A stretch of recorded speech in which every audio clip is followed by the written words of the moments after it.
Hello everyone, Eric with OzoneTCG here. Today we're taking a look at the European Championship 2022, some of the top lists from here, kind of having a discussion on how these decks did well, performed well, and kind of how we're going to expect moving forward besides a ban list. Most of these are, so this is all top 8 minus one person, which we don't have a profile for. I don't, as far as I'm aware, their deck list hasn't been released. If they have, of course, we'll update this in the description below. We'll also take a look at the top 128 a little bit later. We are still collecting a lot more lists. There's a whole spreadsheet and group for it. If you guys want to check that out, again, look in the description below. This is, of course, the winner. I'm not going to say any names because I don't want to butcher anyone's names.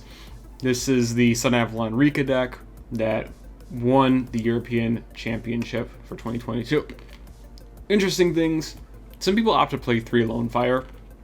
Honestly, this is probably maybe the worst card in the deck, worst monster. You don't really need it. You still play at least one, but it doesn't do as much as a lot of other plant decks are made to, particularly like Sylvan in the past. That deck lived and died on Lone Fire, being able to get to your big trees, but here all of your monsters special summon themselves one way or another. So this one you contribute one of your plant monsters. This one, if a plant is tributed, which combos with Lone Fire. This one you just normal summon. And this one you can just special summon for free anytime. Snowdrop as well, also just special summon yourself for free, normal summon and normal summon or special summon off of unexpected die. Basically, you don't need this. This kind of acts just like a bridge for anything in case you already have certain combo pieces. That's the reason why you don't need 3 necessarily. Some people are still on 3, but I just don't think you need it. But of course, the the elephant in the room, we have to talk about it, Mystic Mine.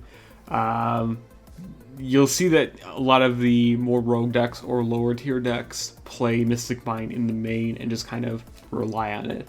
I hate to say it, but Mystic Mine is carrying a lot of these decks. Definitely carried this deck. Mystic Mine plus Rivalry carried this deck, and probably, I don't know if Altergeist played it. We'll take a look at that in a second. But Mystic Mine definitely carried both decks. Both lists obviously play Mystic Mine. Happened in top 4. Especially and in finals for Euros. It was set 3, game 1. It was a Rivalry. The tier player kind of had a difficult time because we were on the danger variant of tier and could not just play aquas, only have to play different types. But basically, it's carried by Mystic Mine. I hate to say it again, but kind of how it is. Besides that, though, the deck is actually built quite well. Glamour is standard as a 3 of. You need it. It's basically a Rhoda for your deck. Searches any plant monster. Search any Rikka, and then if you tribute a plant monster, you can search a plant with the same level. So search level 4, search Princess, you can add Primula, or add a 6, you can add one with a different name. Doesn't happen too often, but Con, most people play this at 3, I guess 2 was just for the Mystic Mind space. And then Sunvine Sowing, some people are opting to play 3, some 2, some 1. Fine here. Basically pretty standard otherwise, except for Rivalry, because Rivalry, you're playing all plant cards, you don't play any non-plant monsters in the main or extra deck whatsoever. Only non-plants they're playing is Pankratops and Evil Twins Kislakil, and Leela has an Ultimate Slayer target because they do side the triple Ultimate Slayer. This is good to see this card is finally being played and seeing a lot of representation. A lot of people actually played this card. I don't think it's a bad card whatsoever. It's really good. In fact, it's just really hard to use right now, just with the way the game is. Maybe later on we'll talk about this a little bit more. And then the side deck and the rest of it's pretty standard. Extra deck, pretty standard for plant. Next we have the second place, the Danger Tearlaments deck. The Galaxy Cyclone, a lot of people switch onto this, especially the Danger variant. This is for your Mystic Mina if they don't have Beat Cop up. We'll talk about that a little bit later. But this, it just outs a bunch of pesky floodgates you happen to not be able to play through most of them.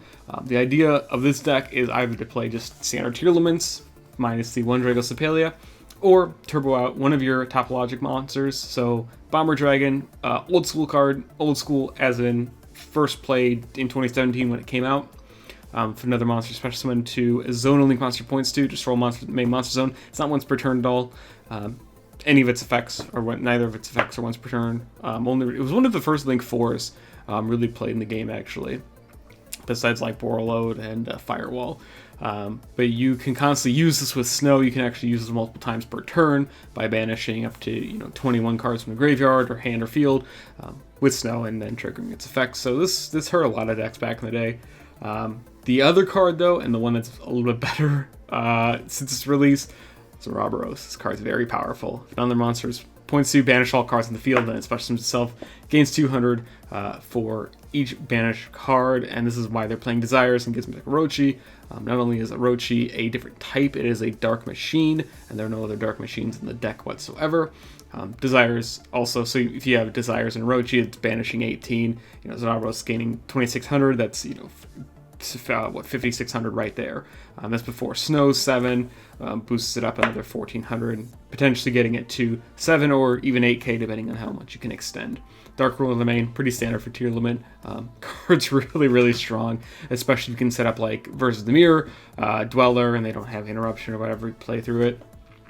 The Dweller, Zeus, and Redoer, really strong as well. Link Monsters are pretty standard. I think the only card that people aren't playing that's like concrete on is Appaloosa, but I don't see a reason not to play it. I guess the only difference is a lot of people aren't playing Zeus instead.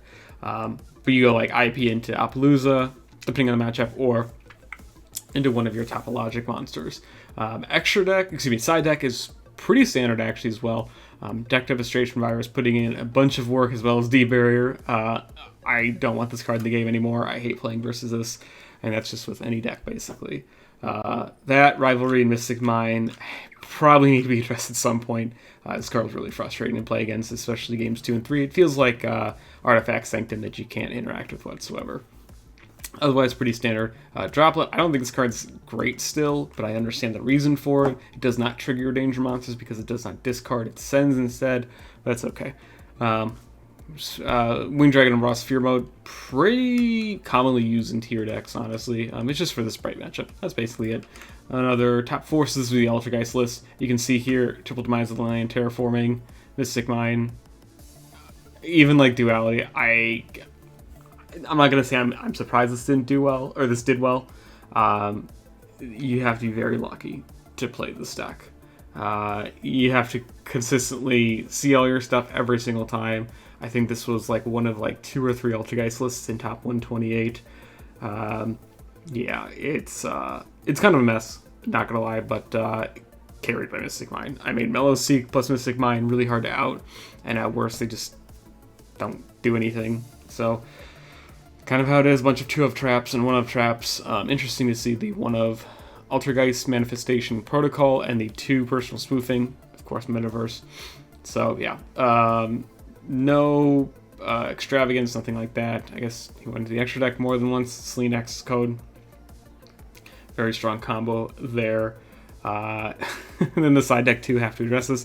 D-Shifter card should probably be banned as well. This card's ridiculous for rogue decks. If you are playing a rogue deck and it can play Shifter, you're probably going to be okay. Like Mine plus Shifter, really hard to play through for most decks. They're also playing Winged Dragon of Ra, Side of the Secret Village, and set rotation for either for their opponent, I guess. Yeah, and then of course Rivalry, like I mentioned before. Rogue decks are usually playing it, and then Shadow Imprisoning Mirror. We haven't seen this card since 2014, 2015 versus Shaddoll. Card's a meme. The whole list is a meme. Cool that it did well. I would never take this deck seriously. That's just how it is. It was just the player's day. How it happens sometimes in trading card games. Next list. This was one of the more interesting lists for Sprite. They were playing the Evil Twin variant. He was playing just the one regular Keys to Kill, one of the Keys to Kill Frost. I think this is the draw one. Yeah, this is the draw one if your opponent, I think, adds a card is added by a card effect, so draw or just like Rhoda. He was playing the 2 Leela. I guess this card is just the better one to normal summon because I think the other Leela variant just doesn't do anything. I think it like reduces attack or something. I don't know. It's not as good, but otherwise it's Sprite. And then the enemy controller. This apparently was really strong for everyone playing it, and a lot of people ended up playing this. This feels like Zoo, where people are playing a lot of enemy controllers, kind of right after Maximum Crisis dropped. And I know Marcello ended up playing this in his zoo deck, and I think he won either one of the Nationals or Euros that year, and mentioned that this card was insane. So this is really good versus mirrors, because you can trigger some of your cards, or be able to activate your cards rather, like your Ronin Tone and Tribute that, and then use your Sprite cards for your Sprite engine.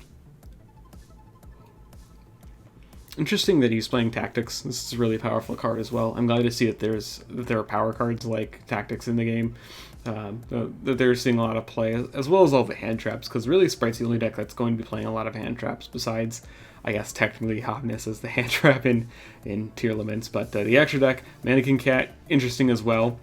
Haven't seen too much play with this, but I guess it's for, I would assume, the mirror. Something like that, so you can summon your own Sprite monsters from the deck, in case you just have your 2-ofs.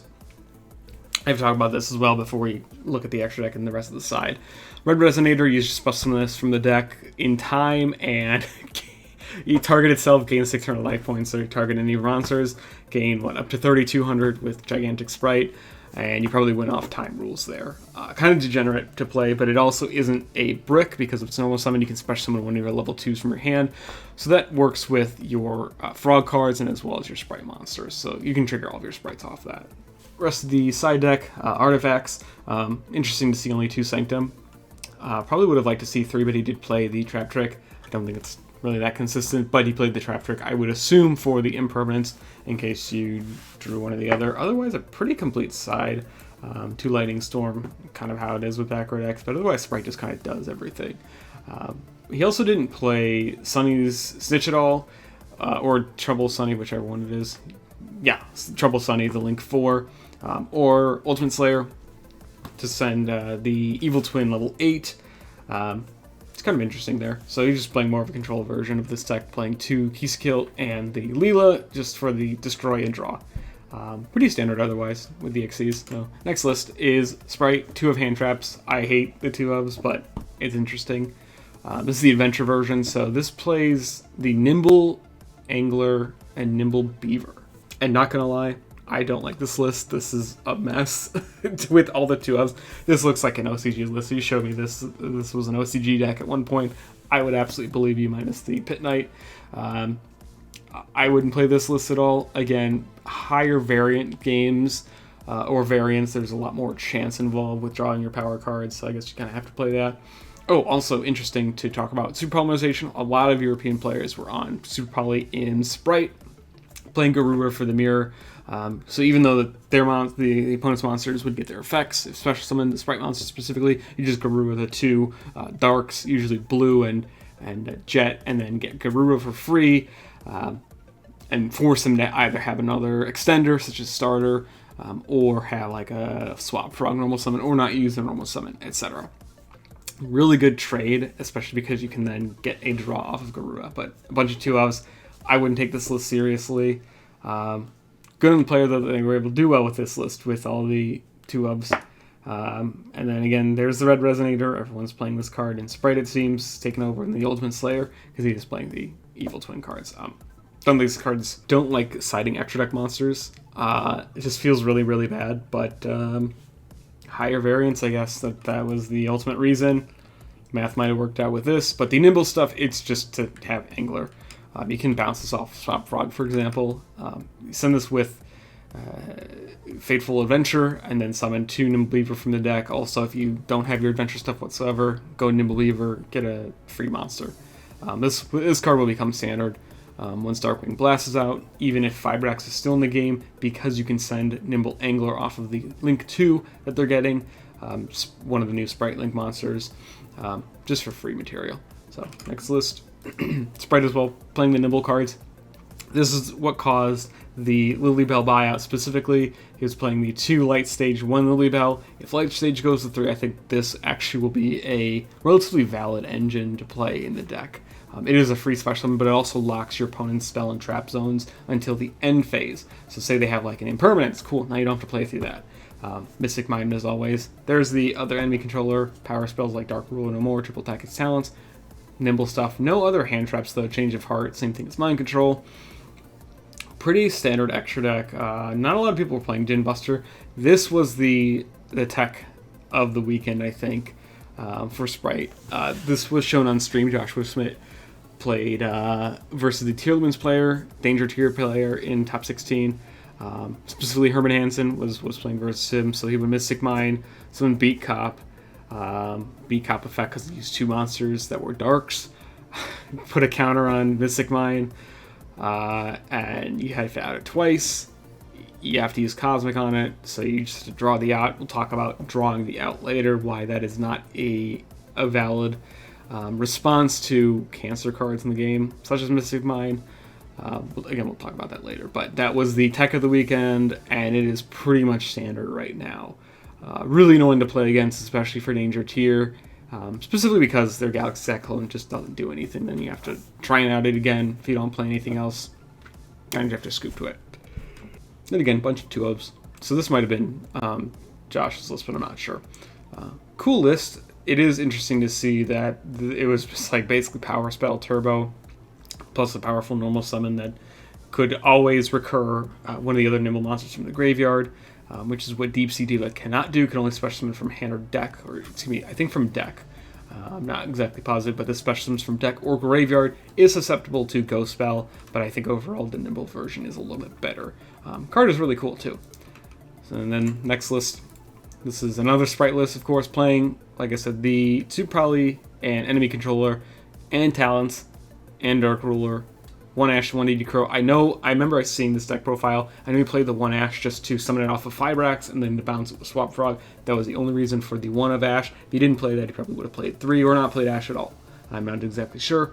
That was his reasoning for it. Not too bad. Underworld Goddess, pretty cool card. I think this card might become standard later on. Then the side deck, again, Red Resonator is in basically every single Sprite list. It's pretty standard at this point. Then the artifacts, again, just Ban Scythe, Mystic Mine, Address, like Rivalry, D-Barrier, etc. There's a lot to talk about for the next ban list. It can't come soon enough.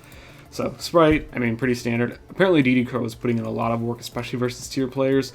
Your deck just plays through Polarization anyway. You're able to just play into a lot more boards with, 12 cards, 15 cards for going second. Kind of crazy. That was the list, guys. Let me know what you guys think in the comment section below. Thank you, as always, for watching.